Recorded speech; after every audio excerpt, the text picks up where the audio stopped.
It's just gone midnight here. It's now Friday morning, the last day of the United Nations climate talks. We're standing in front of an informal meeting here that's been called with the heads of delegation, negotiators, some of the politicians, really looking to thrash out the political issues. We're going to try and give you a quick wrap-up of the day so far, and hopefully provide you with a bit of a basis for tomorrow's talks, which we'll be following live all day, of course. The morning started off with activists and campaigners here expressing a lot of concern, saying that things weren't moving fast enough, that they hadn't known a conference quite as quiet and relaxed as this.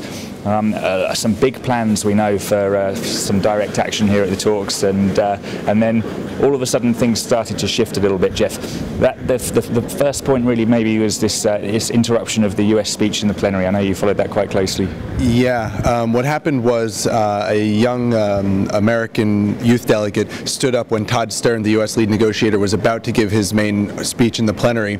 He was walking up to the dais, and as he did that, an American youth delegate stood up with the youth delegation and read out a speech saying that she fears for her future, that the US government is not representing the wishes of the US people and the US youth, and she was speaking out because she feels like the US government was not speaking out for the US people, so she was going to do it. Naturally, security came over, rushed her away, took her out of the room. She's been kicked out of the conference, but it's been a big story here all day long. I think we were expecting to see a lot more of that kind of thing, and then some surprising developments. We had Todd Stern, clearly quite shaken up by that protest in the plenary, coming out in an impromptu press conference, defending the US position, saying they were looking to be constructive, that they supported a European roadmap for a global deal, kind of statements that you haven't really heard him say over the last couple of days. And then shortly after that you had Canada coming out. They've been highlighted by activists here as one of the main blockers at these talks, the big bad boy of the talks, if you like. All of a sudden Canada coming out saying we want a deal by 2015, the kind of language that you just don't expect to hear from them. I think a lot of activists were wondering what was going on, what should we read into this, and then lo and behold afterwards you have an announcement from the EU, AOSIS, the Alliance of Small Island States, and some of the least developed countries here coming out and saying that actually they were going to push for a deal. They were looking for a mandate for a global deal in 2015, and things suddenly started to click into place.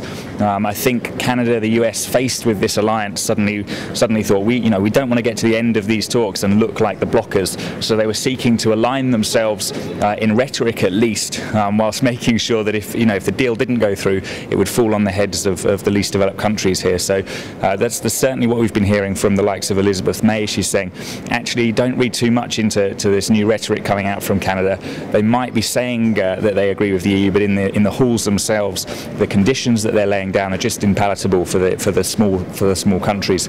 So it's a busy day today, and looks like we're just wrapping up behind us. I think we've got Chris Hume, one of the British minister, coming out just there, and we're going to push forward tomorrow and see how this goes. So we've got this EU AOSIS proposal on the table now. That's a proposal that's been supported by many of the activists here. The US, Canada seem to be maybe moving a little more in that direction, but now we're hearing that maybe that's just a ruse to make themselves look better if things don't go well at the end of the day tomorrow. What should we be looking for tomorrow? I think a lot of people are saying you need to be looking at what the basic bloc are doing. So this is Brazil, South Africa, China, India. They're some of the big emerging economies that the likes of the EU want to be part of a global deal. If they fall behind the EU position, if you like, or come to some kind of compromise with the EU on a position whereby they can support a global deal in 2015, which is what the activists want and it's what the EU is calling for, then we might see some real momentum at these talks. If, however, they kind of nudge over towards the position of US-Canada, saying actually we don't want a binding deal until 2020, then I think there's going to be a lot of concern here. People will be worried that that's not enough according to the science. It's not enough according to the needs of some of the small island states here. So it's going to be an interesting 24 hours. So that's a lot about the process we've been talking about. But I know you spoke to Pablo Salón, the former Bolivian negotiator, and he had an issue that about the substance of the discussions here.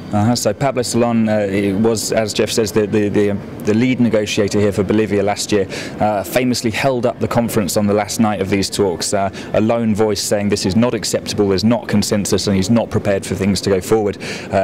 Effectively walked over by the Mexican presidency, who pushed it through.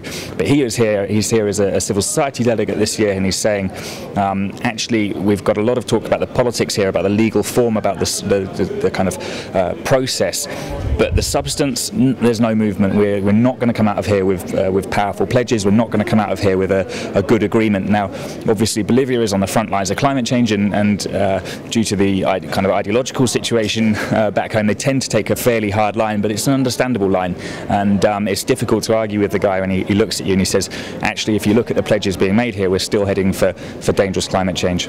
So now, in terms of tomorrow is theoretically the last day of this conference. How late should we expect to be here?